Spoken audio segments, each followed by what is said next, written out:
Hey guys, my name is Elijah, and in this tutorial I will show you how to deactivate user or remove user from Jira.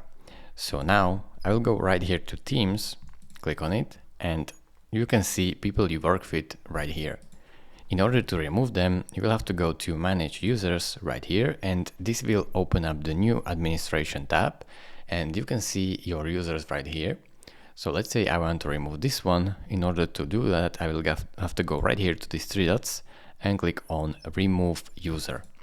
Now it will give you this confirmation window and you can remove this user right here. So keep in mind that this user won't be able to access apps or collaborate with your team. Your apps will still keep all of these users' contributions. So click on Remove User if you're sure. Now it will load up and remove them as soon as possible. Thank you for watching. If this video was helpful to you, consider subscribing and liking this video, and I will see you in the next tutorial. Bye bye.